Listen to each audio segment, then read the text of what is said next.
Simpson. And Japan have gone absent without leave. This is Whitmore.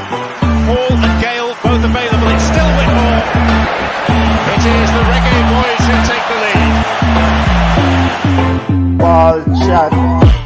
Greetings, football lovers. Happy Football Sunday to all the football fans, especially the Manchester United fans. Welcome to Ballchat Podcast.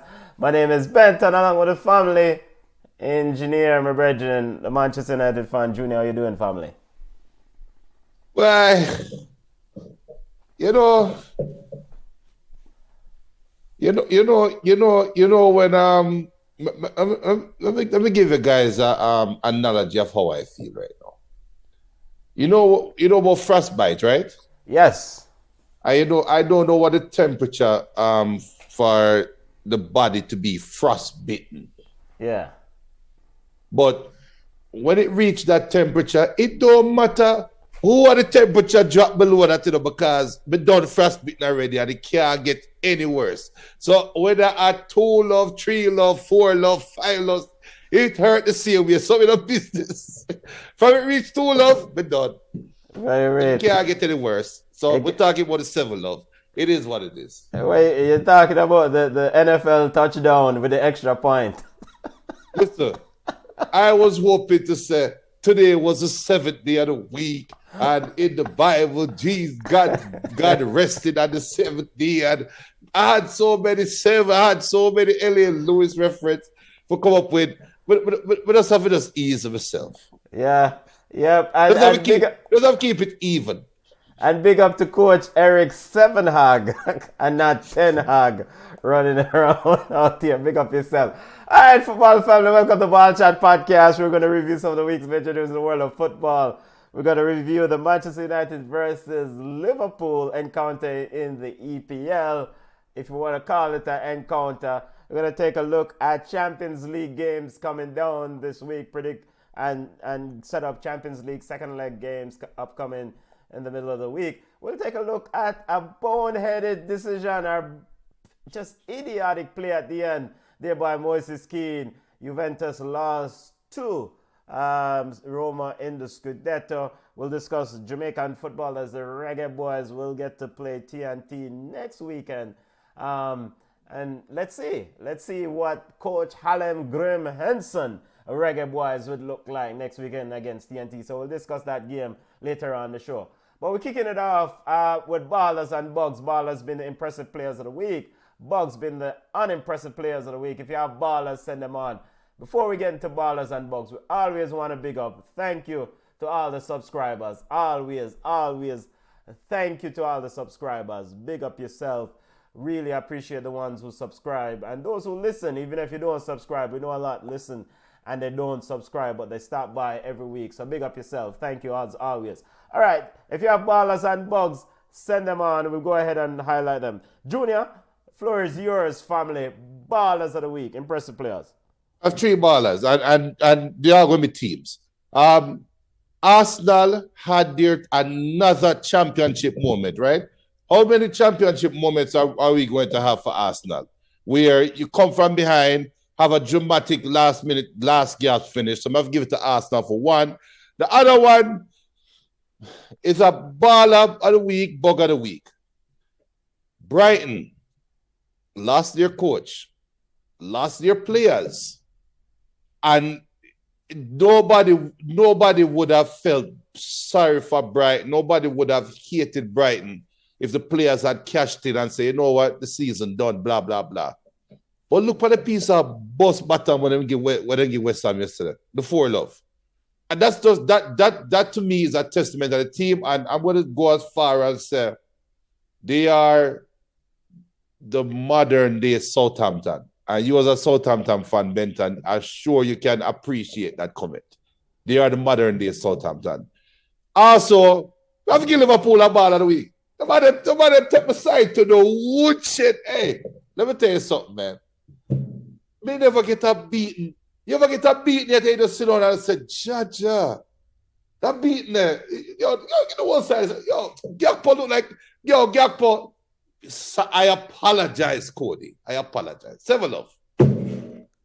Junior, how does it feel now? Because I remember you were quite critical of one Mr. Cody Gapco, or suspicious after the World Cup when the goals them dried up. Cody, I am sorry. I'm sorry. Big up to Cody Gapco. Big up to the family sending on your ballers and bugs.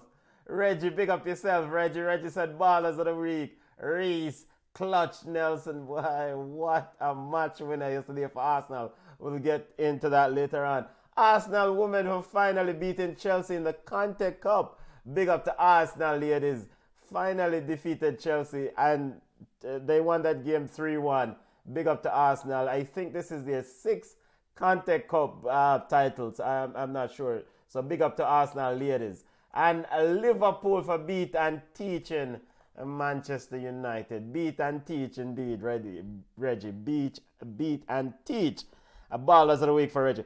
Ballers of the week for me, family. A few ballers. One highlight, Bunny Shaw. Jamaica's #1 leading goal scorer, all-time men and women. Big up yourself. Bunny Shaw scored a hat-trick again for Man City. Man City won in the encounter this weekend. So ball of the week to Bunny Shaw. Khadija Bunny Shaw, ball of the week. I think this is 24 goals in 21 appearances. So big up yourself. I had Reese Nelson. When I big him up said we big up Reggie already highlighted. We cannot go around it. Big up Liverpool.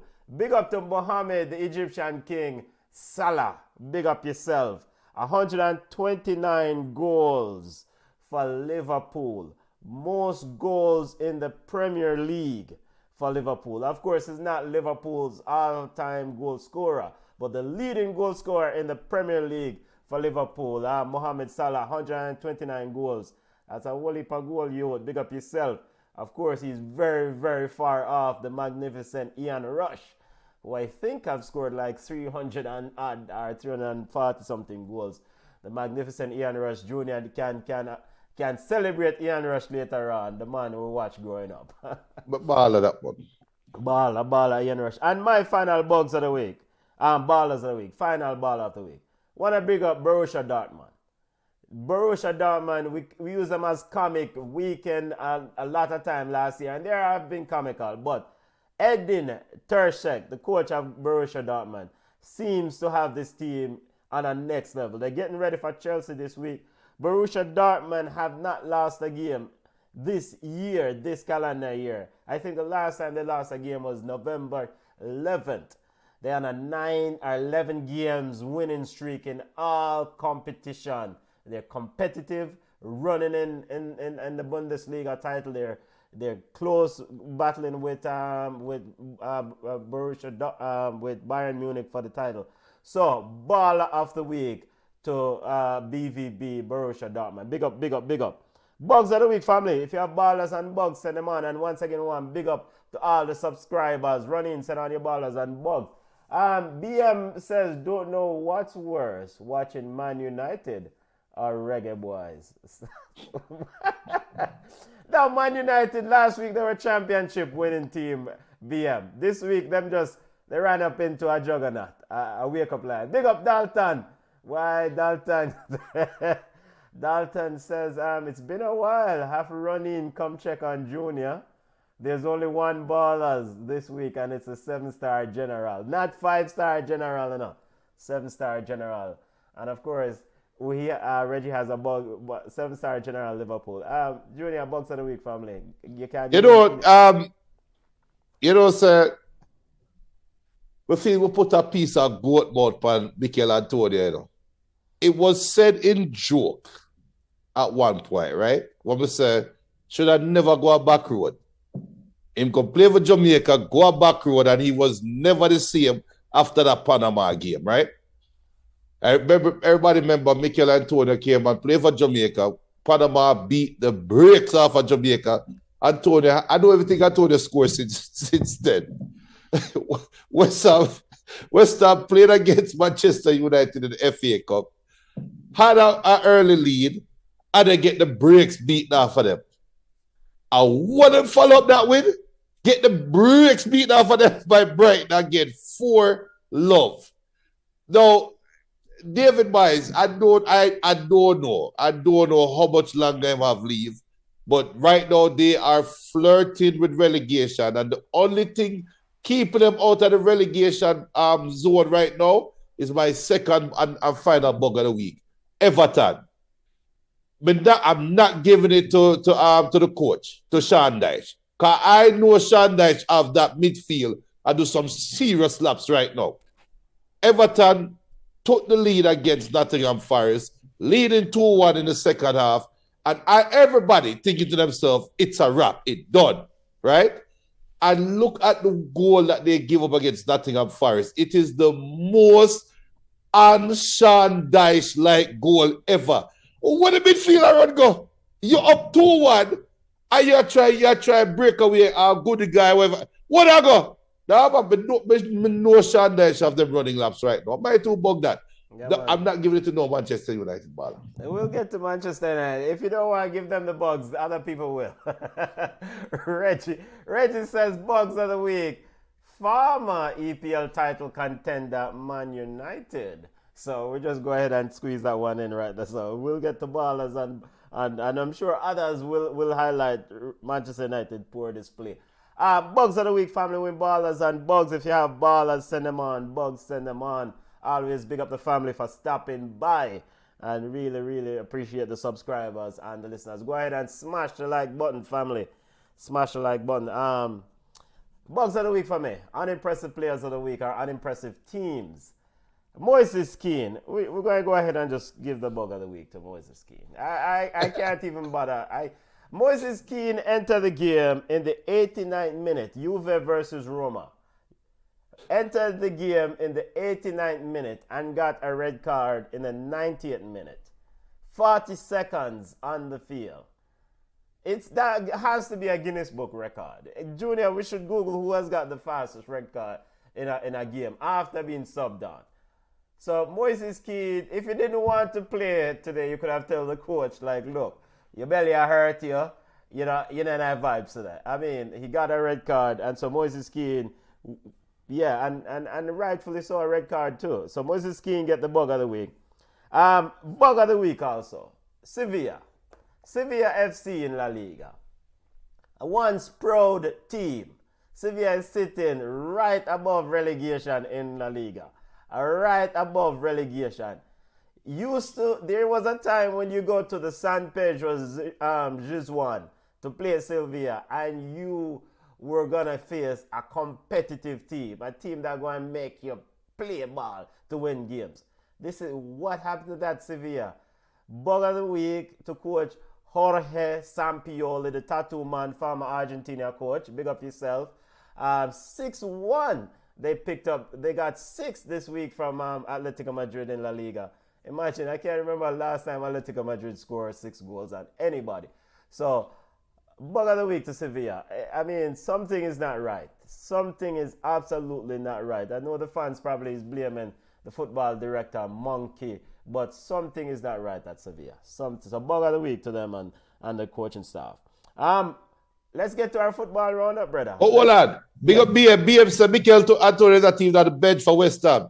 He played against Manchester United in the FA Cup and had the breakaway to put the game away before Man Utd came back and kicked the ball right at the gear left foot. Trust me, it's sad. It's sad for Big Antonio. I think the ship is now final and still. Benta, we're going to ask a question for me for Google. Guess who is tied for the fastest red card? Coming out as a substitute. As a substitute. The Black Pearl himself, Walter Boyd. No, wait. Walter Boyd, while playing for Swansea versus Darlington in 2000. You don't remember it? He was coming out as a sub when the fight broke out and he elbowed the Darlington player right at the step on the field. So come out for goal. So Walter Boyd is tied for the fastest red card after coming 0 seconds. Yeah. A couple of the players do it. Sheffield United's Keith Gillespie was technically sent off after 0 seconds during a Premier League game against Reading in January 2007. But that was after he had come out as a substitute. So Walter Boyd is on the list. Boyd had him on the Pearl on the wrong list. But yeah, I remember that red card. Card. And so, family, we're talking about the fastest red card after coming on as a sub. This is in the backdrop of Moises Keane red card today, 40 seconds after coming on as a sub in the game against Roma in the Scudetto. All right, let's get to it. Let's get to Manchester United versus Liverpool. Junior, eventually we have to get to this thing. Let's get it out of the way. 7-0. Goals, 2 goals from Cody Gakpo, Nunes, Mohamed Salah, Bobby Firmino, Roberto Firmino also scored. Junior, therapy session. No, honest to God, I'm not lying, I'm not joking. No therapy needed. Let me count how many things come out of this. 1, 2, 3. I have three things come out of this game. Number 1, I said this last week, and I've been saying this for weeks. Liverpool is a side where if they are going to beat you, they're going to look like this. I said this before. There's no middle ground for Liverpool. It's either Liverpool will come out and embarrass themselves, or they're going to come out and have a lot of people think that they are back, or see Liverpool are gone away, blah, blah, blah. The second thing is, and I am not making up an excuse for Manchester United. A lot of Manchester United fans are out there saying that the side is tired, that the side have been going through a stretch of games of high pressure, and it finally caved in. It's possible, right? But that speak more to lack of rotation, and you have certain ballers when I get a chance to play. So, of course, mental tiredness probably come in, and mental tiredness come in, and blah, blah, blah. Fatigue. Man, all make up words. Make up word. Tired nation. But you know what? Go ahead. Mental but fatigue has kicked in. That's the second thing. But the most glaring thing to me is when Manchester United is truly back, the captain is not on the current roster. That's the most glaring thing to me, because the end of the first half, it was 1-0. Coming out 3 minutes or 2 minutes into the second half, it quickly became 2-0. 2 minutes later, it quickly 3-0. And then the bottom fell out, right? No big side out there is going to fall and the captain do at least step in and right the ship. And I think that's what today's game is telling, is that Manchester United Manchester United have the coach now, but they don't have it's still the same idiot set of players where cast Ole him job, where cast Mourinho him job. It's still the same group of players, apart from 1 and 2 additions. So Ten Hag is the coach. Man U still need the captain. Taking nothing away from Liverpool. It's a great display. The man them go out and them show how clinical they can be. Right?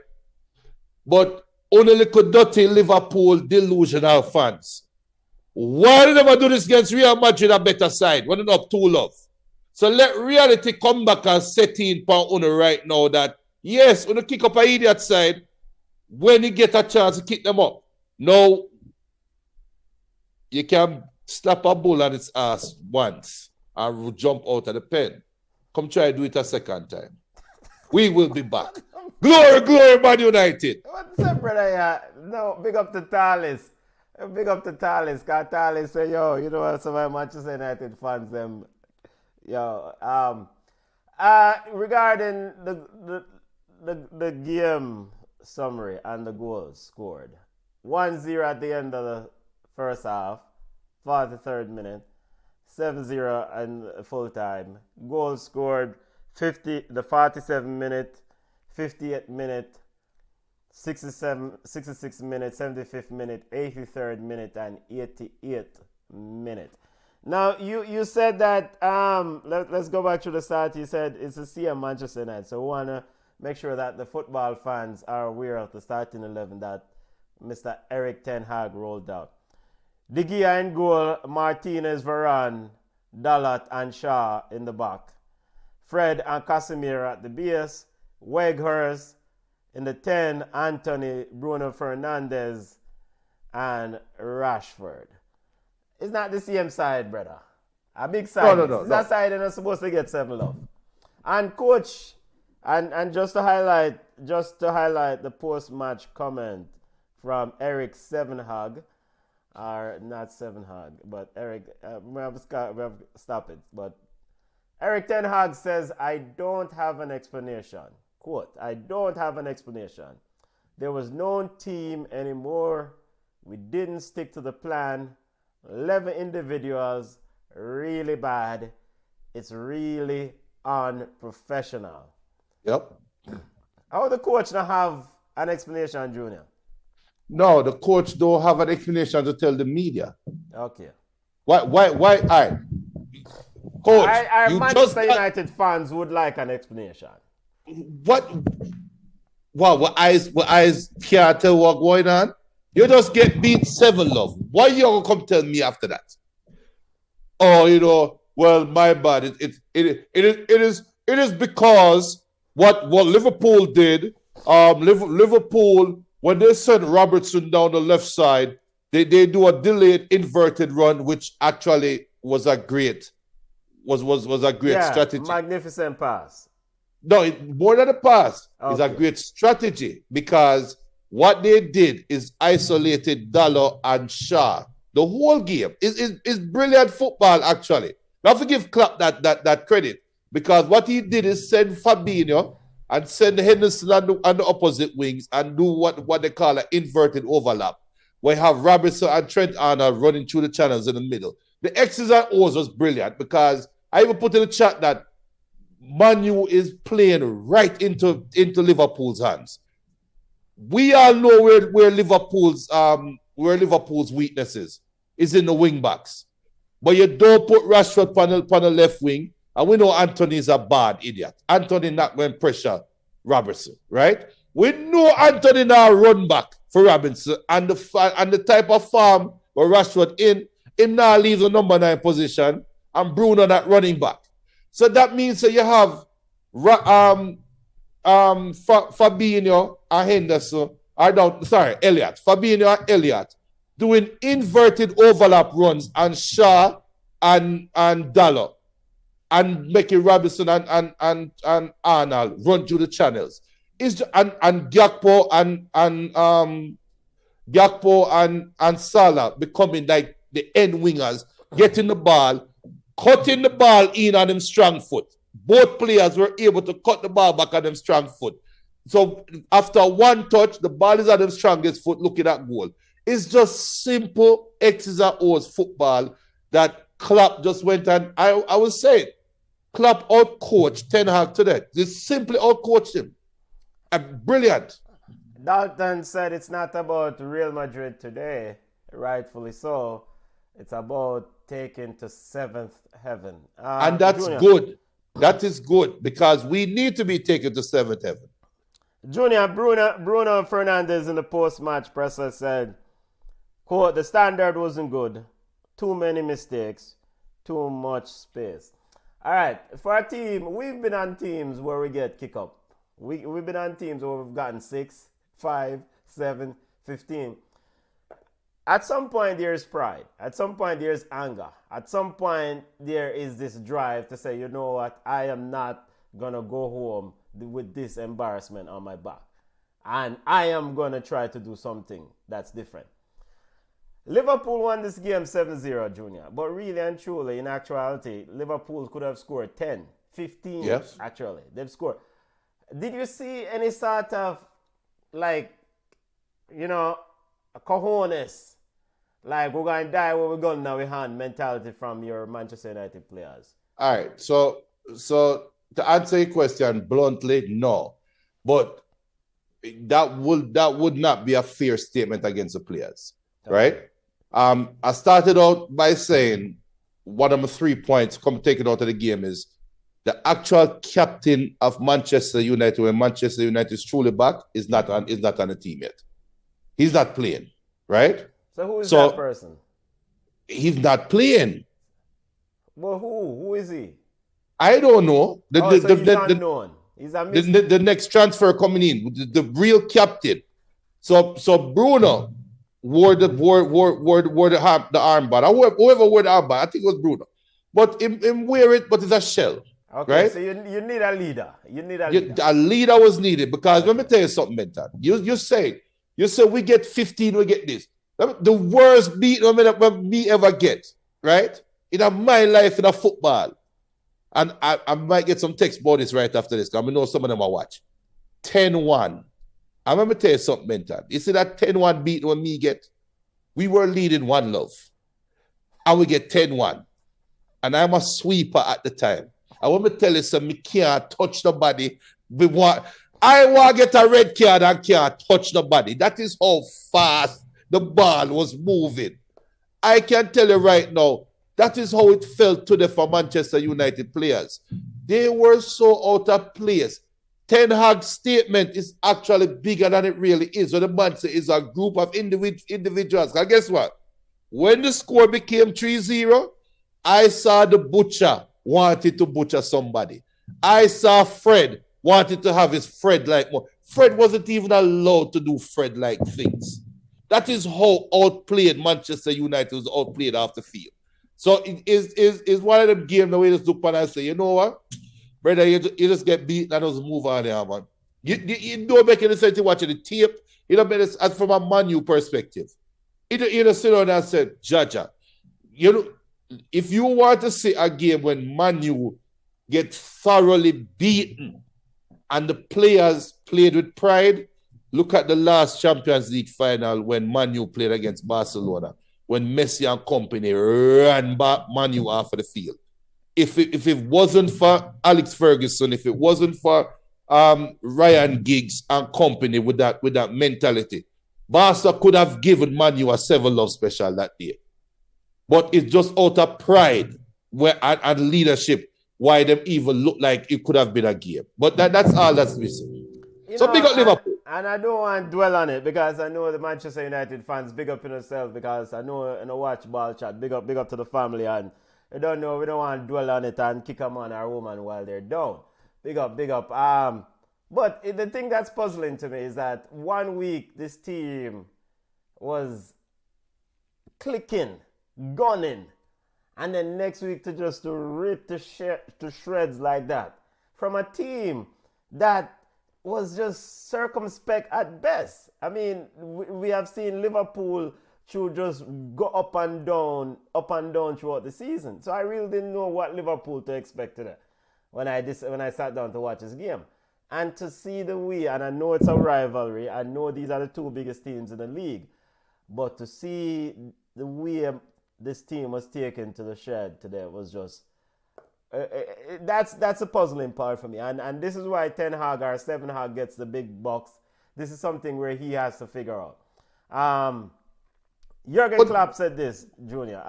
He said this at his post-match press. He said no words, quote, no words. Super active, top football against a team in the form that is football. A proper show of what we can be and what we need to be from here on. He also went on to say, we need results and performances, and tonight we got both. So even Klopp is kind of like, we play some ball, but whoa. Yeah, and it's perfect timing, because again, we've keep things in perspective. Man U next set of games, when playing Real Betis, Southampton, Real Betis again, Fulham. Now, and then playing Real Betis at Old Trafford this Thursday. So let's say them beat up Real Betis, beat up Southampton, get the win against Betis away, beat up Fulham, the 7-love washout, right? Who Liverpool? You see Liverpool's next schedule? You think Dalton is a sensible person? Why you think Dalton said, we're not talking about Real Madrid today? What talk about bringing a side to 7 heaven? Because they play against who next? They play against Bournemouth, Real Madrid, Man City, Chelsea, Arsenal, Leeds. So in the next 2 weeks, we can finish out March and look back at this game and say, well, you know what? That was just a blip, right? From a Manchester United perspective. From a Liverpool perspective, we can look back on it and say, yo, well, you know, this is really what we can be if all the stars align, right? So if we look at it in a time box, in the 90 minutes, it's a great result. But what do we do after this? Yeah, right? So you respond. How you respond? Yeah. Liverpool. Let's before we move away from this thing. Big up Liverpool. Big up. It was an entertaining ball game. Liverpool rolled some ball. You spoke about the pass earlier of how Robertson and Trent Arnold were instrumental, and they're key part of Liverpool's attack. But that pass and that first goal to split, I think it's Dalot and find Gapco. And it's like when Robertson cut inside and moving, he even pointed to Gapco. This is the way you're supposed to run. Go behind him. It's like he's short. Because it seems like Gapco wanted to come short for the ball and him just show him, say, yo, go there, sir. Brilliant. Absolutely. And if you watch the replay for that first goal again, we're not picking on him, right? But throughout the game, Fred was man-marking. He was man-marking Salah. Anywhere Salah was, Fred was always in the picture, right? For the first 20 minutes. That is when Klopp brought in the inverted overlap, right? Because Salah would always come into Fred's periphery, and then Fred automatically, they were doing like a zonal marking, right? Look at that goal again. When Dalot got pulled out, Fred had to sprint and replace Dalot as a right back. And he ran back and started high in the offside trap and left an acre of space. And that is what Robertson saw. So it is so much greatness that happened. And I'm curious to look at that video because on that first half, that they attacked on the Manchester United half, right? With the benches. I am curious to look at the video and see if Klopp never spoke to Robinson, because that is on Klopp's side. I am curious to see if Klopp never spoke to Robinson and tell him that play was hard. We're very curious. Because if you watch it again, that looked so much like it came off a drawing board. It was anybody that, if you don't know about the inverted overlap, look it up. And there are certain players, if you remember Cicinho, when he was playing for Roma, was notorious for doing the inverted overlap, where we're running to that channel in between the wing back and the center back. Well, look it up. It was picture perfect. Yeah.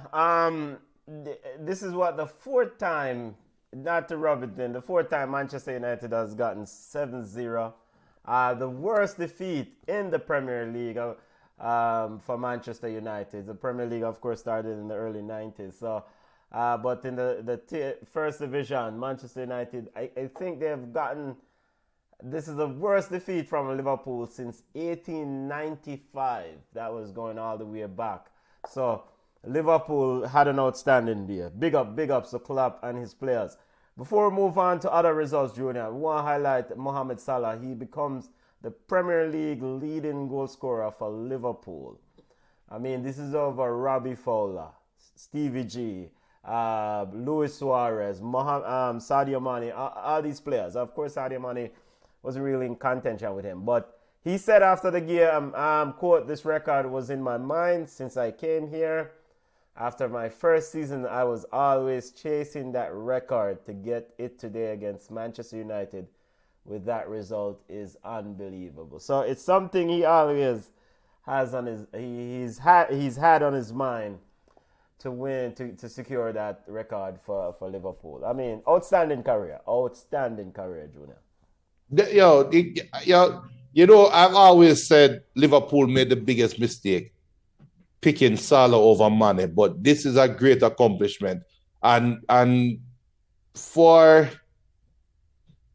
the player that he is, the person that he is, you don't hear anything off the field about him. You cannot pick a greater story or a greater person to achieve this honor, right? And look at his size, his diminutive size, and still to be on top of the pile like this. And you call some greats. Liverpool have had some great scorers before Premier League time too as well, but this brother set the mark. And when you think about his time at Chelsea, had to go to Italy to reclaim himself and come back to Liverpool and have more than one season. Hats off to the Egyptian team, man. I am happy I am happy that my side provided you the 2 goals to get this. Big up Salah and big up Manchester United for being such great role players in this field. Yeah, for playing their part. Bobby Firmino scored in the 88th minute. This is kind of a swan song for him. His last hurrah with Liverpool. Word out this week from his agent confirmed that this summer is out. But Junior, I mean, if this is it, if this is his last Liverpool goal, what are we to score and who to score against? I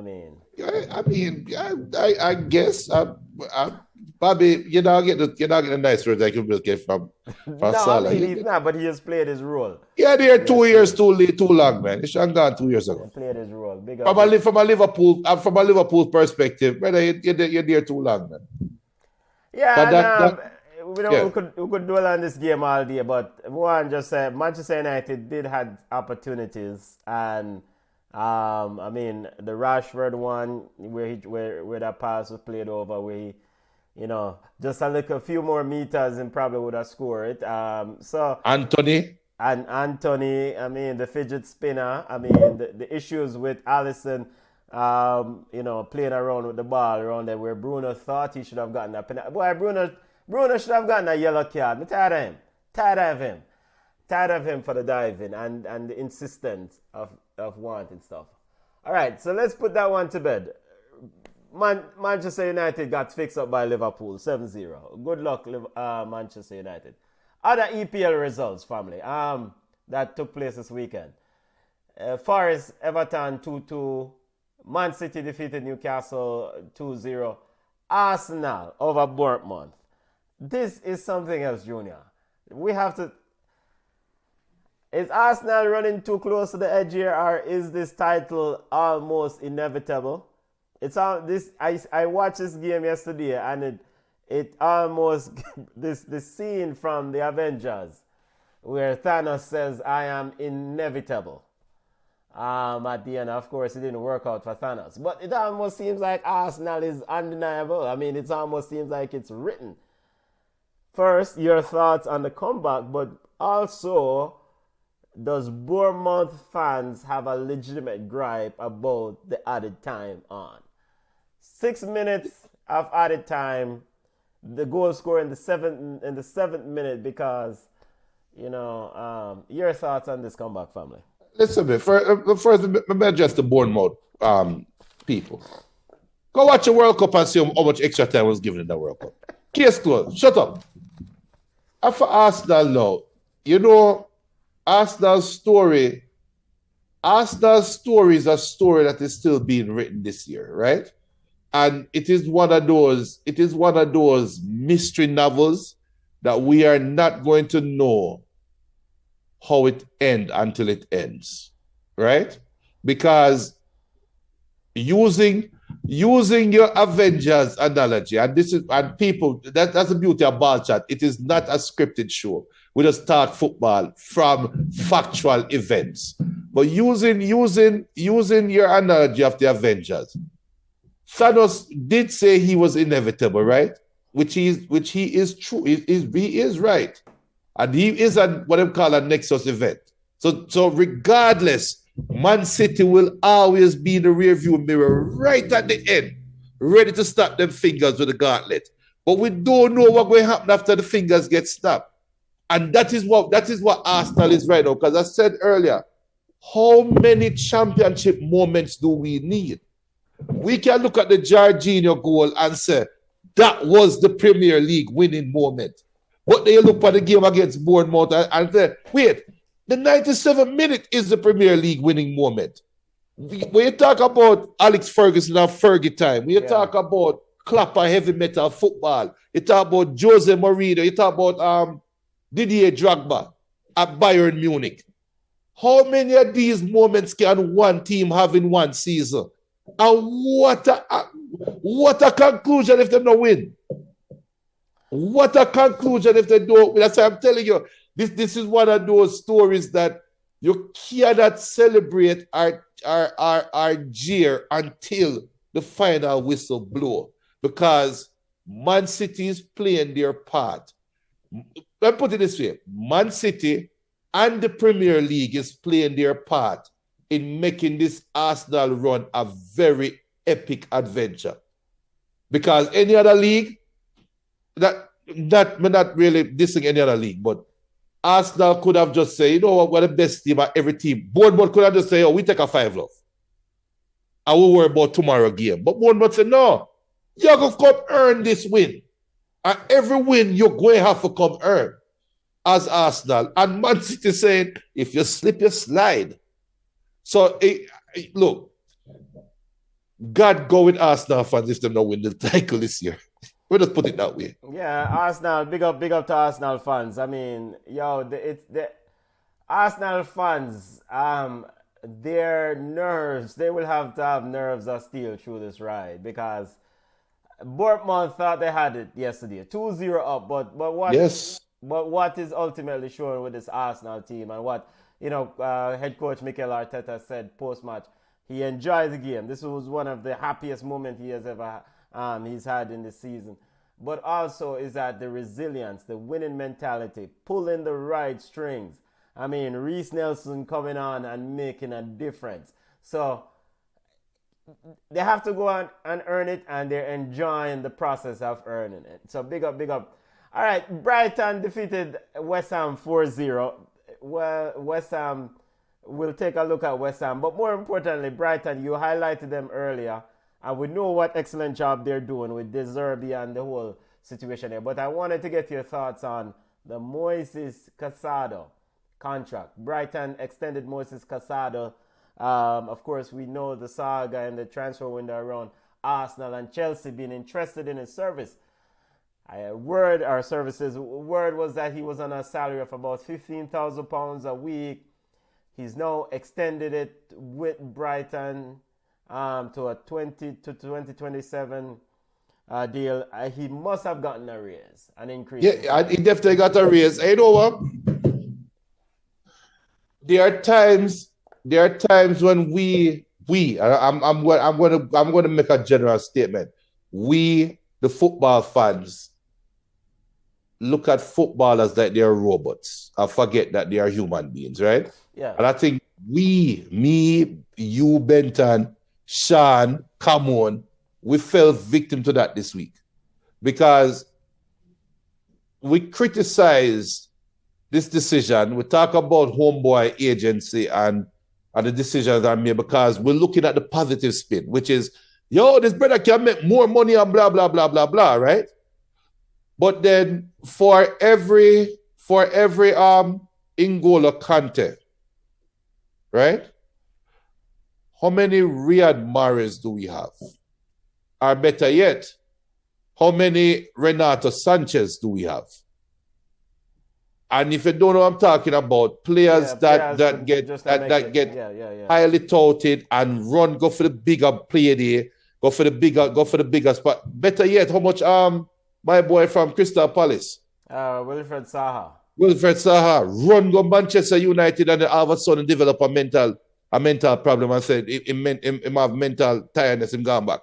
So maybe somebody sat him down and really had that one-on-one talk with him and said, look, you're enjoying the football, you're playing well. Do you really think you can be that world-class player? That you are going to command that world-class money? And that is a real human conversation. And not only that. Yeah, go ahead. So personally, and maybe some things got lost in translation in our discussion this week. I have no problems with the deal. I think ultimately for Moises Caicedo and his people and the people around him, it was essential. So two things had to happen. He could not remain on £15,000 a week salary.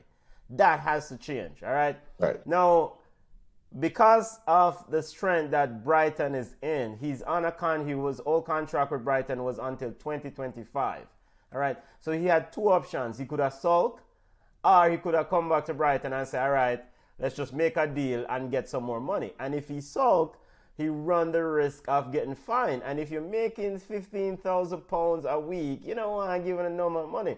You can't get the fine. Yes. Yeah, you don't. So now he comes in, he yields to Brighton by giving them an extra 2 years on his current contract. He gets more money from them.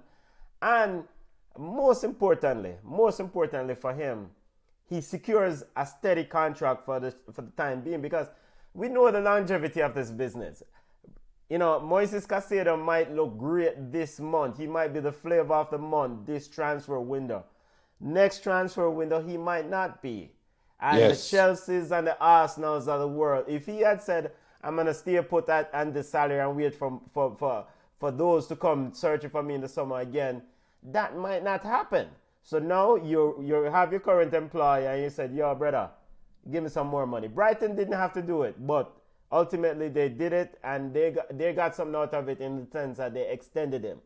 It doesn't mean that he's permanently locked to them, right? Because in the summer, another club can forward and right. We want to buy it out. But he couldn't continue on that $15,000 a pound salary. Couldn't. No, that's true. And what I meant to what we said, because we always have discussion. I didn't mean all of us were against it. It's just where the conversation should begin is, what does the player feel is best for his career? Yes. I don't think we as sports fans ever start a conversation that way. Yep. Right? And this is a good example. It's a very good example. And if the man happy, the man happy. Yep. All I'm going to say though is, because I am somebody that was against him signing this deal. All I'm going to say is, brother, 10 years from now. Yo, come on, want to join the show, Junior, but do we want to deal with Chelsea fans? Stop, all right. Hold on, come on, so let her in, please. Hold on, let me admit her, but let me jump off here.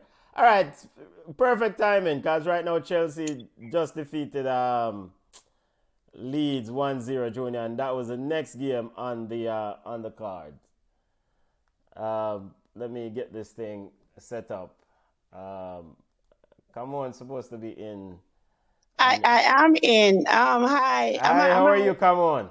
I'm good. Did I just throw a wrench into your production? No, we're good. We are perfectly fine. Let me get Junior back on camera. We didn't really want to deal with the Chelsea fans today, but since you are here. My side win. My side get 3 points. How are you doing? Come on. I am wonderful. I am here to say happy 7th day to Junior. I went to Devon House to get a nice single scoop of Dragon Stout, and I saw a Manchester United fan in the shirt, and I said to him, I said, sir, what are you doing? He says, well, sometimes you win, sometimes you lose. So I said, well, I have a friend who would say he's at peace. How are you feeling today, Junior? First of all, come on.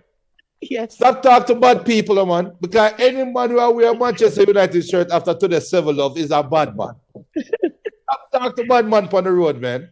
Man say him win a cup. The man say him care zero. You remember them chimney there when we grew up? The one with chip. Inabel pat them. You know, win that and feel like on a reach. Hey, me tell you already, you know. When I told you to call my ballers will have to be Gakpo, give it to Liverpool. This is how you beat a title winner. Them win a cup, them think them reach, you beat them. LA Lewis style, 7-piece. In celebration of this performance today, no, today Sunday, I cook my rice and peas and chicken. Tomorrow, I'm going to go to KFC and buy 7 pieces of chicken. Because this is just ridiculous. But anyways, Junior, best up yourself. Can I give my bug already? Man U. Wait. We have another 5 or 10 minutes left in our show, and the ballers and bug segment gone. All right. Hurry up and give me 3 minutes. They can never fire for light. Wait before we finish our Chelsea, our EPL roundup. Before you start light your fire. Chelsea defeated Leeds 1-0, Wolves 1-0 over Spurs, and Southampton defeated Leicester City 1-0. Those are the EPL results. Any comments regarding this EPL other than the 7-0? Come on. So, we laughed when Darwin Núñez had a rough start, right? We laugh. We say, you know, he's supposed to be scoring goals. He seemed frustrated. And I've always said, you know, a striker is supposed to score goals. But if you are a fan of football, you would realize that a striker can also create chaos. And he's a very chaotic player. I've said it before that he is a menace.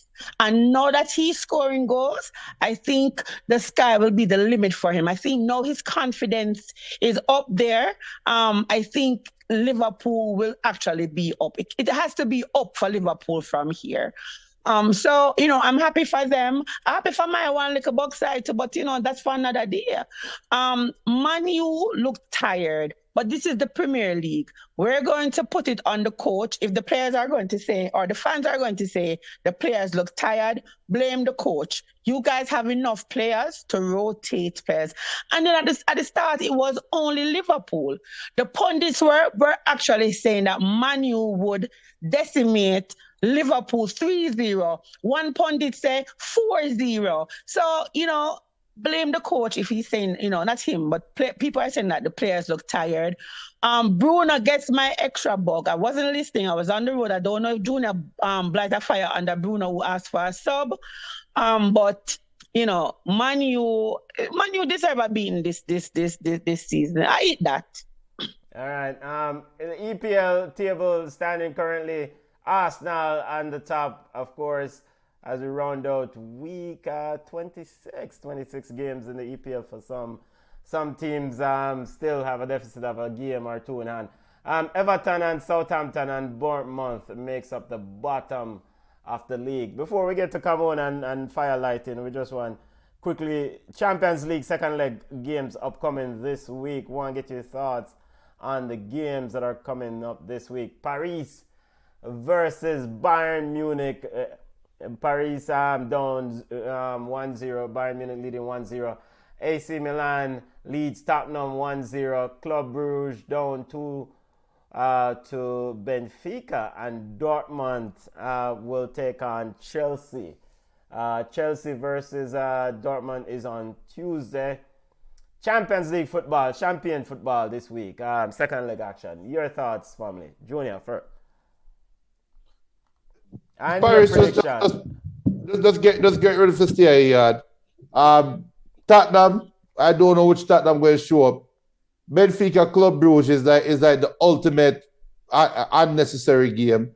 But the big match to me is Dortmund versus Chelsea. Me not beg no friend enough. Me not beg no friend. But I really think this is a trap game for Dortmund. I really think Chelsea going to show. There's going to be a game. Chelsea is going to have a game like Liverpool had today. And I really think this week might be it. There's going to be that one game where Chelsea just seem to put it all together offensively, and this might be it. I called the Liverpool Real Madrid game and said it could be one of those games where it'll be like the biggest tie ever. And I was so wrong. I was right for like 10 minutes. This one, don't call this one from now. Expect a bag of goals for score. Chelsea and Dortmund. Somehow I feel a 4-3, 3-2 type of game. I really do. Junior, we know that Manchester United got 7, so we're going to just put an asterisk beside that assessment. Because that don't make no sense. A mad post foolishness. All right. So next week you'll say you were more right. Than more than one goal in a game in. All right. Watch. So, Junior, remember I tell you. Mad, you drink liquor and I Sunday. Watch. Remember I told you. Yes. Chelsea's going to have a breakout game, and this week might be it. And if you are correct, I will come here next Sunday. I will forward and apologize wholeheartedly. There's nothing about Chelsea scoring out 3-4 goals against nobody. There's nothing about Dortmund stopping Chelsea from scoring 3-4 goals at Anfield. At Stamford Bridge. Well, Leeds and Southampton did it. I don't know. Come on, Champions League football. Paris versus Bayern Munich. Milan versus Tottenham. Ignore the junior nonsense because my look friend. Club Brugge versus Benfica. Dortmund versus Chelsea. Your predictions for these games and your thoughts? Listen, for them start talking and say, I'm not a big friend. We're not a friend in my big. Because I don't know. As a Chelsea fan, I thought one of the foolish, one word go so, assessment I'm going to say, did you watch Chelsea's 1-0 victory yesterday? Kai Havertz as our forward, Junior, cut it right out. I predict that Chelsea will win. It will be a low-scoring game, of course. We might forget 2 penalties for go through. Club Brugge and Scott Parker is in a world of trouble. I think they'll be out. They're not going to overturn Benfica's 2-0 aggregate. PSG may clip Bayern. They may clip Bayern. I think there's something in them that may clip Bayern. Milan will beat Tottenham, right? So I don't know where Junior come from with the push to the Chelsea. Chelsea might win, Junior, but not a high scoring. For that, we would need somebody who can put the ball in the back of the net. It took a defender to save us. Cut it out, Junior. Cut it out. Yeah, Wesley Fofana. I don't think he has 3 goals in him. Chelsea versus Dortmund on Tuesday. Benfica Bruges on Tuesday. Both games at 3 p.m. Bayern versus PSG and Tottenham versus Milan. The Rossoneri on Wednesday at 3 p.m. Come on, time for you light your fire and get whatever you want. Get off of your chest. I presume this is pertaining to yard ballers. So let's roll to the yard ballers segment. It is. Before me touch upon my little personal issue, big up to Bonisha on her hat trick. She scored a hat trick today for Man City in a 3-1 victory. I think she has more goals than appearances in the women league. There was when I went to the Arnett game the other day, the Arnett Waterhouse derby. I looked behind me and I see Nika Daly pass me with an entourage. Man, Chubby, and I said to them, isn't that Mr. Daly? Isn't Mr. Daly supposed to be playing for Mount Pleasant? Lo and behold, they come in at the paper say Mount Pleasant released him because he was homesick.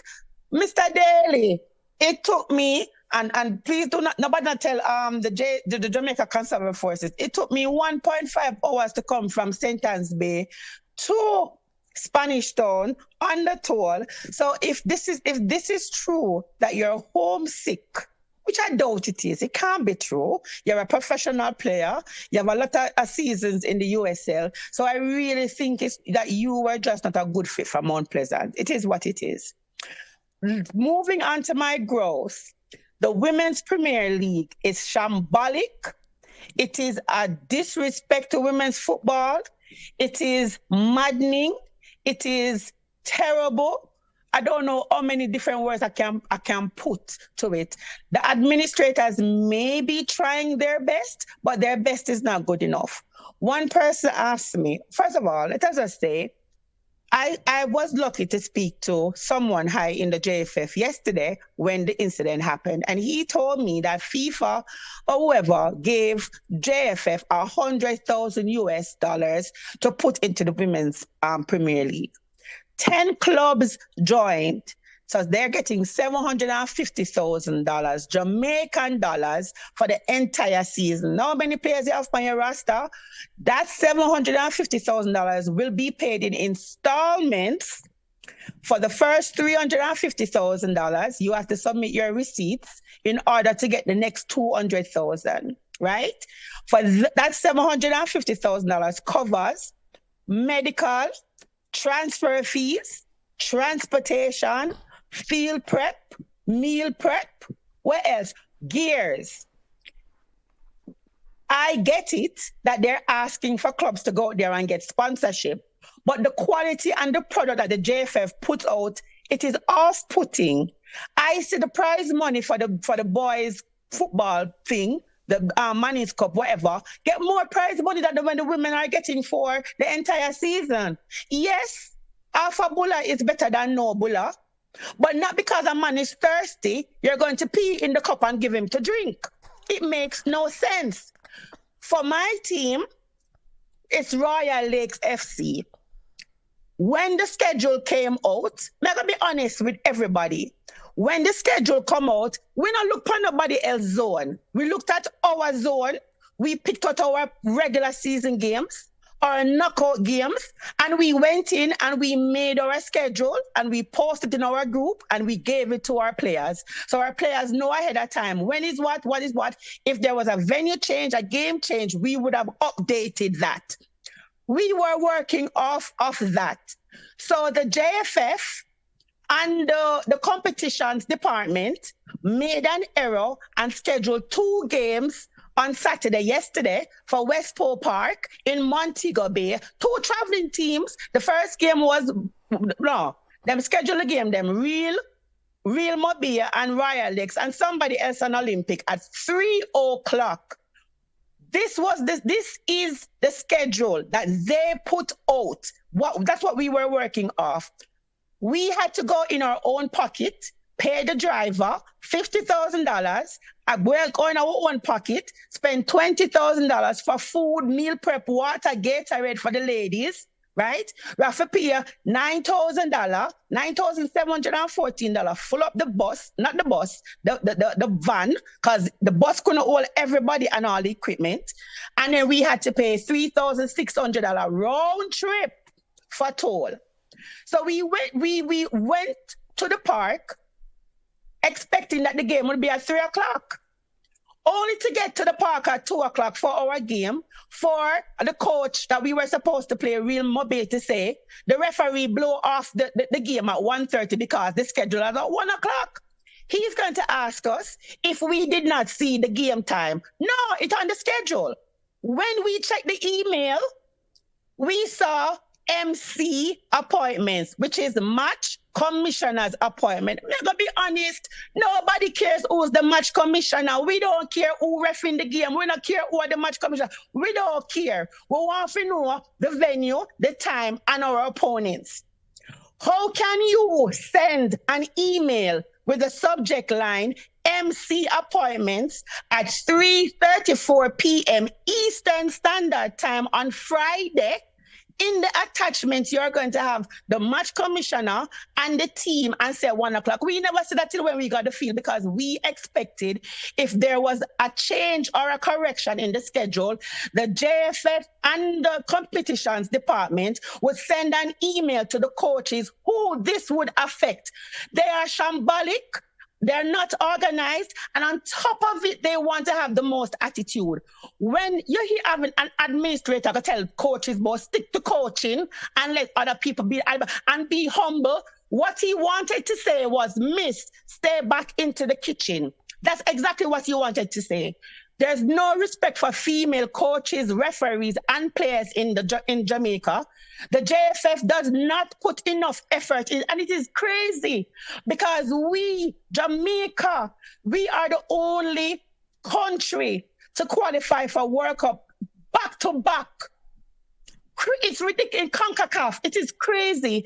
And we do not get the respect. Yes, the teams agreed to take the 750 because they thought that they would get sponsorship, but nobody wants to sponsor garbage. When Bonnie Shaw came out and said if it was she wouldn't play. I was upset because I'm like, this is the only outlet for these ladies. But when we had to go over Spanish Town and scrape up these ladies from the middle of nowhere in corners and drive 3 hours to Mobe and 3 hours to come back, only for them to actually S the bed. No email, no nothing. And on top of that, the real Mobe coach said he saw the error and he has been emailing the JFF from February 16. They did not respond. The only reason why he was at the field was because he read the match commissioner's report because it is his home field. So, them can't tell we say we forfeit because I am 100% sure that any change needs to be 48 hours before. And plus, their information did not come to us, not even 24 hours. So it can't be a forfeit, can't fine us $50,000, and nobody can be disciplined. You can't censor me. You can't censor the coach and the president of Royal Lakes, but nobody from the JFF can censor me. You guys are garbage. Karen Madden said she saw the error as well, and she reached out to someone at JFF, and they sent her the match commissioner's appointment, not an updated schedule, you know. A journalist reached out to Uno and pointed out the error, and nobody thought that they could fix the error. You scheduled 2 games, same field, same time. Didn't fix it. So I want to see if you're going to allow us to replay the game, reimburse us the money, or you guys are going to share the points because we will not be taking a forfeit. I am sorry. This disgusting. And I tell you, I understand that Cavalier quote me. Somebody said this. Cavalier is the only team that gives their girls bus fare. Mr. Gaynor told me that is a tier 2 competition. We're talking about amateurs. But come on. These girls are not working, and there's so many games that after they are not providing a meal. Nutrition is so important, but yet it is lacking. You have the fat ones, you have the skinny ones. Nobody getting there's nothing. And when they're saying get sponsorship from where? When we go around and beg the little money now and trump up and get the bus and whatever and drive all the way on Mobe for this madness. We just name the food, dip 2 times in a Westport pool, watch Olympic play 15 minutes of ball and come home. But all I am saying is this. You have to put thought in a product to get a good product. I am not knocking Elaine Walker-Brown, but Elaine Walker-Brown has been in this position far too long for the product to be garbage. She cannot be running unopposed. When we book up with 3 other coaches yesterday, all male, they were encouraging my sister to talk about the product, and I'm asking them, why are you not talking? You know what them say? It's 14 years, 16 years, 20 years me in this, and it has not changed. It is up to us if we want to see Jamaica football become something. It is up to us to really put our foot out there. This is enough is enough. Enough is enough. We have the talent. We have the talent. We have the girls we can export to college.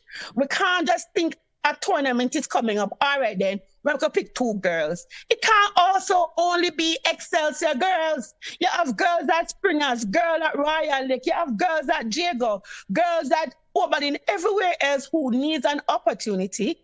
And the reason why they are playing this tournament is the opportunity to be seen. Who comes to the games? Nobody scouts these girls. They're not seen. I have to be working my little referee hustling and be the unofficial sponsor for Royal Lake. Shinguard socks, food, ice, water, Voltaren, those little things. But all I am saying is, if you are giving us a start, treat the product like you want it to grow. Treat the product like a newborn baby. Nobody shows interest in the female football, and it's a shame because the women are the ones flying the flag high. Me don't talk. Me upset because I spent 3 hours on the road when me could have done Elsha and eat some fish on festival yesterday. Swim around. Swim around. Boy, come on, drink some coconut water there and go on. Well, I drink a Red Stripe, sorry. I bet I'm just made a comment. BM says, "Welcome to Jamaica, Ireland, the home of incompetence and unprofessionalism." Jason Frame says, "Bond them down, come on. Shambolic, crappy organization." BM also says, "Come on. Remember they pay the men in JPL $200 a month. Not surprised how they treat female footballers." Let me tell you something. So we say, come on, and we come on always attack this problem. Let me tell you what better say. Better celebrate to the amigo and just watch what go on, and we come on attack the same problem from opposite sides of the spectrum, right? And we always ask, what's the solution? What's the solution? What's the solution? I think the solution now, and I listen every word they say come on, and the solution is to tackle every problem at its merit, right?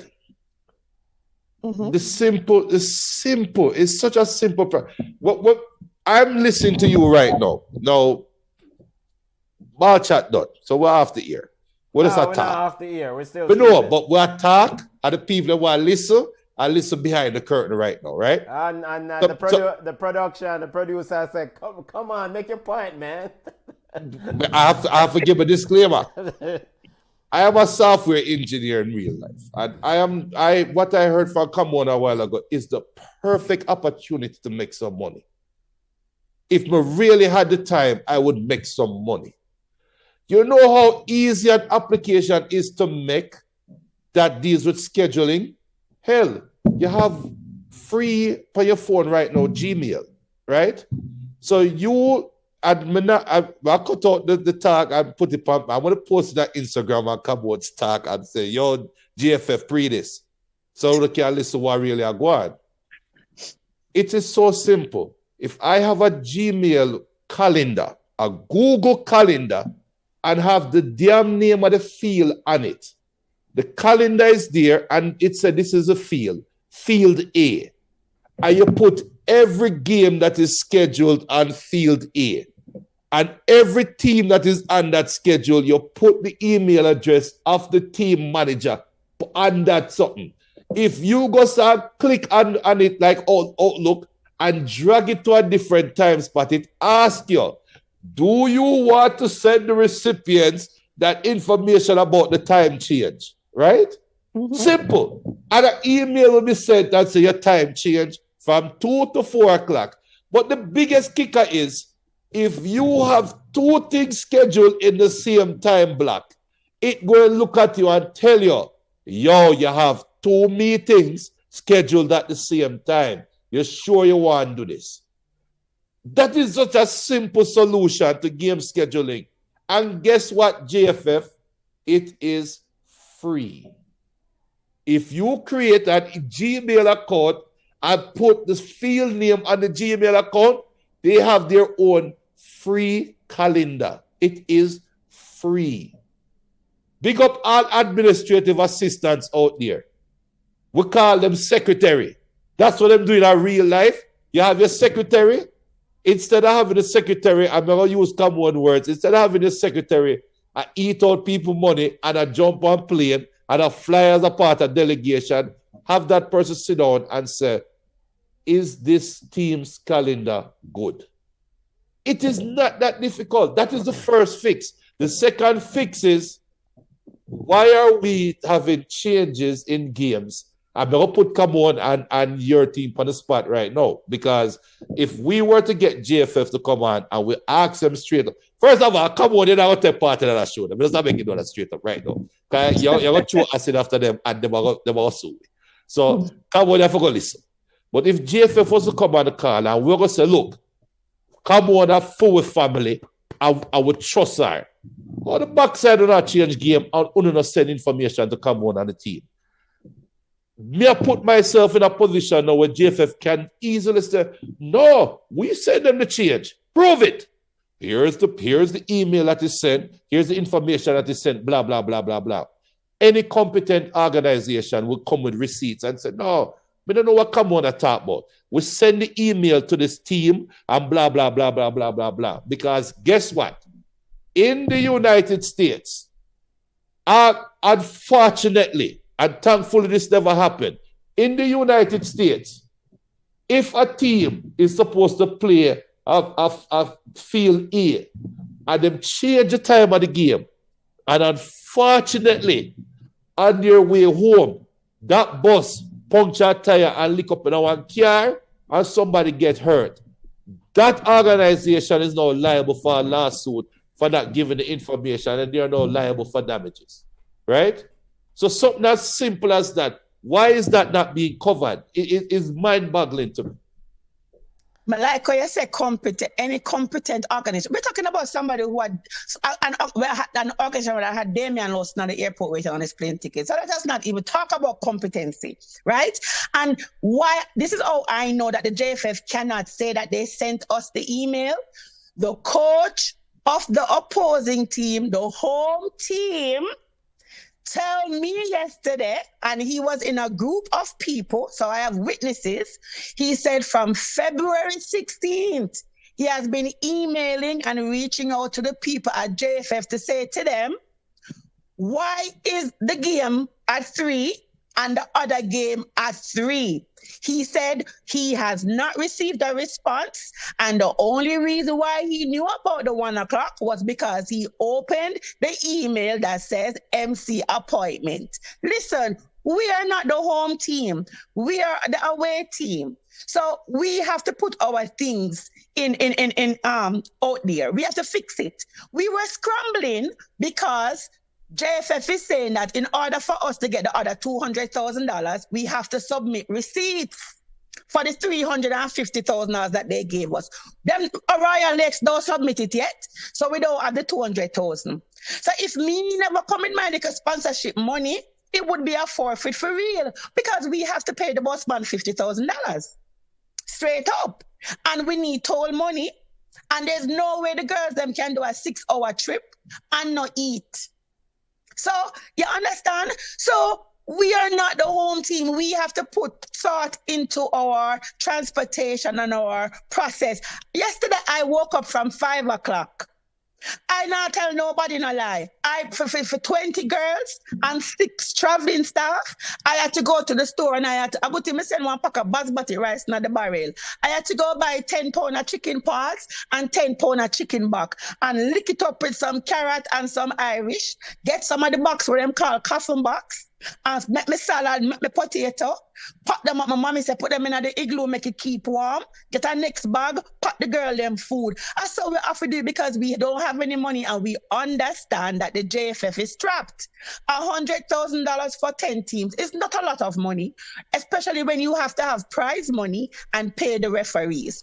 All we are asking you to do is make sure that your end of it is held up.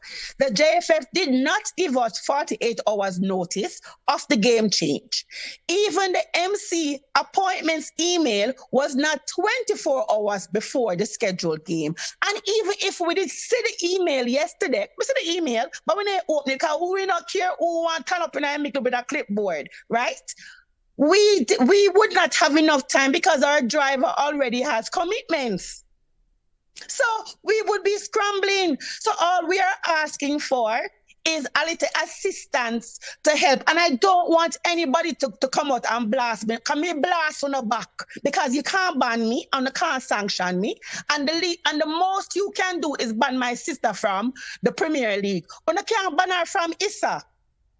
And so I'm telling you, and yes, we need the support, but I keep saying, if there's nobody want to go out there and sit very skinny girls and very fat girls we can't kick the ball and can't play because them hungry and nutrition is lacking, right? They can't come to training because they have to beg about fear.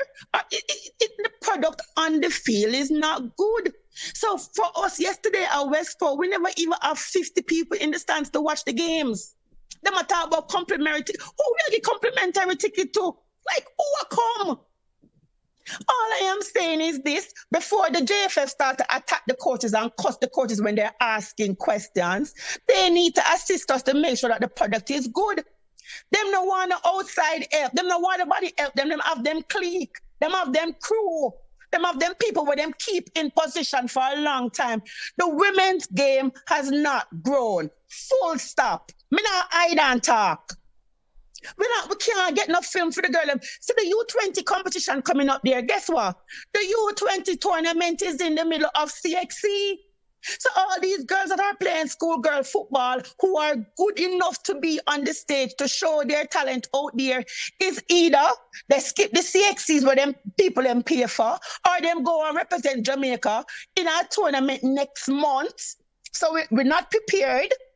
So they might get kicked out of the tournament before it even starts. So you have to make choices. We have to go around and beg parents to allow their girls to play because they don't see the end result. There is no output. And I tell you already, and as somebody said, why only take the 750? Because we think half a bullet is better than zero. We thought that the girls then would be out there getting the chance. We have to listen. If Jamaica wants the football to change, and I say I laugh at Craig Butler when he talks because I guess the way how he goes about it, but some of his madness is actually true. If we want the product, if we want the rice and peas to be good, we have to make sure that there's consistency. The peas them red, the milk powder in the milk, the coconut milk in it. We have to make sure that things are on in the same pot, cooking collectively for the end result. This is not what is happening. And I want to see how they're going to address the West Pole incident because any of them do some of them I like. We're going to talk about it again. If them do something that I like, I'm still going to talk about it and give them props when them do it. But you have to call out JFF when it's because it's crappy. It is crappy. So I am going to tell the head of the competitions department, stick to administrative work and stop arguing with women in an email. Come on, we hear your passion. We hear your passion, and most importantly, we want to big you up. Big up you and anyone who support the Women's League because the work is important. You know, those girls, those players need the support, and unfortunately, the federation is not carrying its weight. I think listening to this thing, we have to reach out to the JFF. We have the president's email, and we have the contacts of the respective administrators in this organization because to me it's a simple thing. They probably won't reply. This is a simple fix. There's an issue here. There was an error made by the JFF. Just correct the error. In a need no long. I'm not gonna use the word there. In a long blank whatever talking. They failed to notify the teams of the time change. They made a mistake. They even sent the email incorrectly to the match commission. They messed up. Just accept it, own it, and just fix it. I just 1, 2, 3. There's nothing for go around corner and ray about this. I mean, and ultimately that's a kick here is that they made a mistake, so them need to address it. We have to go here with them, brother. I say. I have to go here with them. I say. And we need to talk to a mediator. I am not a proponent of reaching out to JFF. I think we the people don't have enough clout or backing to get JFF's attention. And I say we the people because we can send an email on Ballchat letterhead, it won't work. You can send an email as Benton, it won't work. BM can send an email as BM, it won't work, right? Even though as a conglomerate, we have a voice. I think JFF need to feel it where it hurts the most, and that comes with some form of clout. So who is the sponsors of the brand again? Jamaica football is Adidas. Yeah, Adidas is the new sponsors. No, if I not me, but we all might know somebody who knows somebody who knows somebody who can forward and say, yeah, I have enough clout to represent Adidas. We can talk to such individual, and such individual might say, yo, this sound a weird, right? Can we get the CONCACAF guy that came on Yeah, to talk we about talk Afghan. but I agree. I agree. I think ultimately these things, if JFF doesn't address them, these things need to go up the chain. We had CONCACAF people on the show who spoke about these investments that they are making. In fact, FIFA said to CONCACAF, said these are the investments that we giving them money to do for faster development. So I don't know what development look like to CONCACAF and FIFA, but this is party shop things going on right here. I mean, it's a simple fix. This not supposed to cause some people a headache. You make a mistake with the schedule, fix it. Apologize to the teams and fix it. I don't know. Yo, but we have to follow. We have to send some email to the brother and make him know what go on and find out what go on. This we have put on engineer. I put on a media hat. And request certain information. Yeah, man. I love the support. Appreciate the support because we know this thing is trust me. I mean, the opportunities are there for our girls. We see it. And I have been on the ground and I see it. I saw the passion. I saw the disappointment in the ladies' eyes yesterday. Everybody was ready to play. Free. Let us not forget that they are not getting not even a stipend, not even bus fare money. We have to drop them home when them train and all them little things. So when you see the girls them come up, when we had a full squad, right? When we had 20 people coming out to go somewhere to play for free, 3 hours away, that is commitment, that is passion. People tore hurt them still come. Coach, beg you some ice, rubber bread faltering. Coach, pick me up. Coach, when he's training, you see the passion and you see the commitment. We are not supposed to let these ladies down. And come on again, I want to reiterate the earlier statement I made. This is not just about this ladies and JFF in a party shop. We know the party shop thing and JFF go hand in hand. We appreciate the work you do. The ladies appreciate the work you do. And your sister do. I mean, continue the work. Of course, when they get exhausted, you step away from it because you can't send up your blood pressure about them things or your health.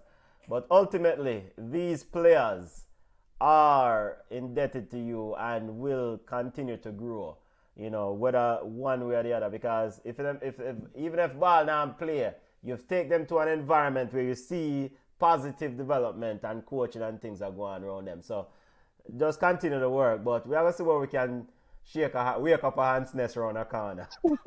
Thanks. And I know what to. One suggestion I'm gonna make you come on is because, like I said, the coaches were asking you to speak up, right? Asking Kadish to speak up. Kadish. Even worse. That's even worse. That's even more powerful than you. I no disrespect to you, but sometimes you don't have to when you're taking down Rome, you don't take on Rome head on, right? You take on from beneath. Now, with couple weeks ago, we laughed about Anne-Marie Vaz building her own league, right? I'm not saying you guys should succeed and go over there. But if the coaches come together and organize themselves, right? If the coaches come together, organize themselves and say, let's organize the league ourselves, right? And put the elbow grease in, making sure that the schedules are fine, making sure the home team can provide some assistance to the away team, and everybody do it like some form of a partner draw, right? Mm-hmm. You guys can get the coaches to come together as a conglomerate and say, let's build a fully functional league. Let's document what we're doing, because again, YouTube is free. Everybody have cell phone. If everybody record themselves and what they are doing for each other, and even create some form of a show or create some form of content that the Jamaican populace or people out there can consume on a day-to-day basis, that hard. If you guys can do that, I promise you, next year, a private sector company might come in and say, I am going to sponsor Royal Lakes. I'm not sponsoring GFF, I'm not sponsoring the league. I'm sponsoring Royal Lakes. If GFF come and say them want a cut out of it, or they can tell them about whichever parts they're going to dive up under, because they don't have enough documentation behind them to say, this is the work that we put in independent of you. And then one might be forcing them to come back to the table now to start renegotiating, because guess what? If you just for argument's sake, if you guys mix up some Milo, just for argument's sake, every home team say, we are going to offer both teams a cup of Milo, right? I'm going to document that. The Milo executives will be but as crazy not to see that and not to jump on that marketing opportunity. They'll be crazy not to send a truck next year to the events. They'll be crazy not to come and talk to no conglomerate. So I highly suggest when you do something like that, target some little sponsor somewhere, build that environment, get that person to come on board, and then when you start coming back to the table with GFF. You know what that is called, come on? A coaches union. I highly suggest you do that. Build a union and show on the word. And then what you guys will end up doing is going to the highest bidder. Because trust me, Miss Vaz and company will be knocking on the door. If one can organize yourself that much and even bring in your own sponsors. And I'm telling you, whichever Mr. Chin Haberdashery will sell Gatorade, will love for say, yo, you know, so I donate a 1 pack of Gatorade to them still, you know. And put Mr. Chin Haberdashery on the team feel or something. Right. There are ways around this. Only can take it, but I tell you this right now, you know. I have some American liar friend. It documented to me give you this suggestion of 10%.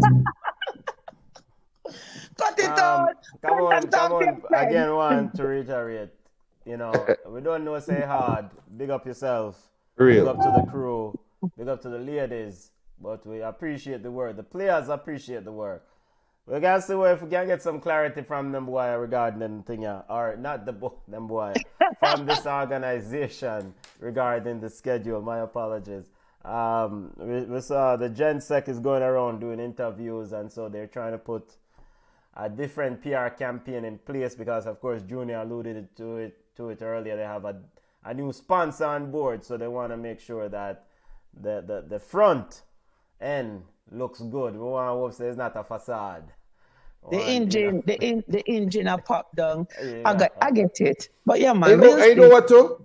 You know what to? For people who are watching, if they want and when I talk the $100 or $200, if you don't want to donate, if somebody wants to donate a 1 pack of Gatorade to Royal Lakes, and not only Royal Lakes, just anybody in general, I highly suggest you build that union, because by now, says the BM saying, he's saying 2 comments. I highly recommend that the girls focus on CXC. Jamaica don't care about these youths. I didn't even know Jamaica had a female league. Does it mainly exist for the girls to get scholarship? So even that question alone. So we have a mixture. Like for Royal Lakes, we have current St. Jago players who are playing for Royal Lakes. I think a couple other high schools, but you have other women playing who are not working. They're out of high school. They're not college eligible. You know, you have women. They want a shot of the national, the national team. So that's why they're playing. BM, there's no spotlight. Games were played yesterday, and I scoured the Gleaner today and looked for article. Them a talk about one bag of food. Them a talk about Usain Bolt a big up U9 junior tournament. Like, come on. Yes. My suggestion to you, though, is take a step back from that emotion. Build on a union, right? WhatsApp groups are very important and pivotal. Send out a blast into the WhatsApp group them. You don't need the gleaner. You don't need the establishment. Forget about the gleaner. Forget about them. That is where the emotion kind of take away from you guys going the right direction, in my opinion.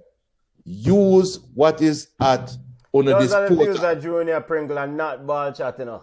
We don't want Everything are my views. I'm in a business who want Bex. But listen, real talk. When me I grew up at Portmore, me come from Westchester, Portmore. And this is early Portmore United, when Westchester have a field what we call Matalan, where the team will end up becoming Portmore United. You used to train at that field, right? I'm not telling you the whole of Portmore knows no football play there, sir. But you want me to tell you what Portmore know about? Little Corner League six-a-side game them, right?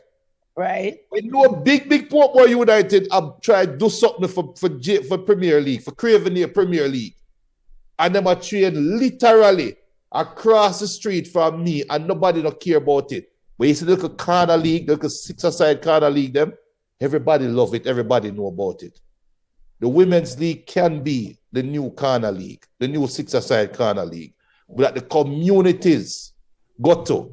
And I'm sorry, I'm going to be very frank. Why the hell are we talking about the JFF when they must show big international football on TV, you cannot see one fan in a bleachers. But me knows that my community can put together a football game and everybody come out of the house and watch a game. Why worry about JFF and what them can do? Arnett and Waterhouse was on a Monday night. Listen, this is my suggestion. They don't listen. They not take advice from outsiders. This is my suggestion. If you are having a one game being played, make the woman then play the earlier slot. You have a 7 o'clock game, play a 5. Even if you have a double header, 5 and an 8, make the woman then play 3 o'clock. So that means that the fans then will come out and get 3 games for basically the price of 1. Give the ladies an opportunity, because if me go and sit one woman game, let me know say Olympica play Royal Lakes and it's a very good match. Whenever Olympica play or whenever Royal Lakes play, I will always want to go watch them. So if you're talking about venues, if you ever see I think Westport is one of the best fields in the island. So and they play. That club is well run, right? But you have some teams where the field them are not good quality. Don't get me started on schoolgirl football. But I have to save some for next week, because I'm telling you. So you're right. Step away from the emotion. Let us start business. And I have to say big up to Andrew Drummond, because when I was coming home, Andrew Drummond sent cones and powder Gatorade and coaches the little chart for my sister to use. So he is supporting the women's game, and he lives in Virginia. So I'm gonna have some friends now and then them give me a little thing. Big up to my friend Mikey, who give me $50 for help with the meal for next week for the game. The girls that I play next March 11th. So I'm saying 50 to contribute towards them food. So if I don't like to ask, because I don't like to beg, but my friends know, and a lot of them support it because they have daughters and sisters and cousins who love the game of football and they want to see it grow. So when they have the people on the ground, I think the JFF want to frustrate we till we say F off with them and them thing. So we're about to go my way out now. Hour 40, but this is an important discussion, and we can't solve all of them issues here in a one go road. Well, I don't even know if we can solve any issues. But the issue first and foremost, come on. I want again reiterate, big up to what you now do. What you are do, big up, because it's needed. Those young ladies will treasure this. And secondly, the thing that we want to do now is we want to get some clarity from the JFF regarding this game. So we want to see what will happen, what's the final decision regarding the game. Will there be an official statement and just share the points? You know, we need to reach out and get some inside. And then thirdly, we want also get us info on this league. Come on. If you have video, if you have schedules, send it to us. We will share. We'll push it out to the world. If people want to support the league in any corner in the world, big up to Ballchat listeners all over the world. We have listeners in Africa, every continent. If they want to support the league, they have the ability to send forward and support the league. And support a team in the league. So send those info on and we'll spread the word. I mean, and big up to Military Guna Foot at Military Guna YouTube channel. He streams some of the games and he highlights and spotlight the leagues because he's on the ground. So if you want to watch the league, you can check out Military Guna at Military Guna TV on YouTube. Big up to him because he constantly give info. So come on, we are saying right now 4 things. Once we are going with this games this weekend, how this I go find out and get some more info. Get us info on the scores this week so we can shed the word and spread the word more about the league. Junior said there's multiple ways to skin a cat, and we're going to try to support the ladies regardless. BM says he didn't know there was a league. There are other BMs out there. We'll share the info regarding the league, the schedule. If there's a website, send it to us so we can spread the word. There are others who are willing to support the teams directly and burn out JFF because sometimes, we don't really need the organization to do what we are doing. And those ladies need the support regardless. And if you guys can build some form of a coaches, that would have to call it a union, even a WhatsApp group, and if you share, we're gonna reach out to Military Guna, and I don't know if this is a good idea. I'm talking candidly right now. This is the junior views. I reach out to Military Guna and see if there's some partnership can happen. But come on, if you want to build a WhatsApp group, right? Make even the coaches them. Because we have a social media. We all have our own individual social media page. We have our YouTube page. We have little links here and there. Every coach come together in that WhatsApp group, highlight on the games. The coaches them give them own report. I even just say who was their player of the game. And put that player. We drop it. I would drop it out there. Set a picture of the player and it's in that WhatsApp group.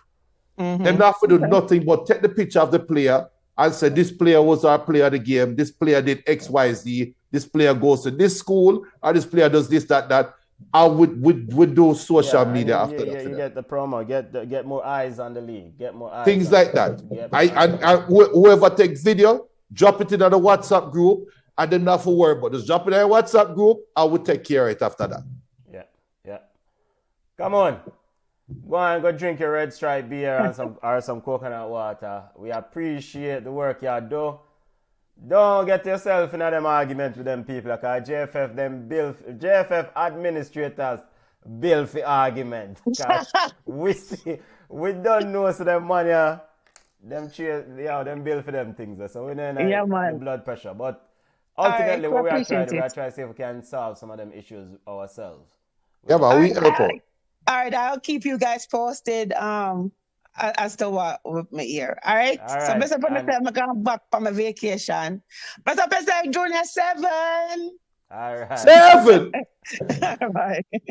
Big up to the family. Boy, we went a lot longer today, but it was a very important discussion the women's league in Jamaica and things that needs to be done and the issues. Big up to the family who stayed with us. Always big up to the subscribers. Those who haven't subscribed, consider subscribing to the channel. Smash the like button. This is the only place you get such in-depth discussion on anything football. You can connect with us on Facebook at Ballchat. We're on Twitter at Ballchat1. We're on Instagram at Ballchat Podcast. Check out Military Guna TV. Big up yourself, Military, because they continue to spread the word about the women's league in Jamaica. Big up, youth. Junior, my brethren, big up yourself and your 7. 1. 7. Bless up. Later. All right.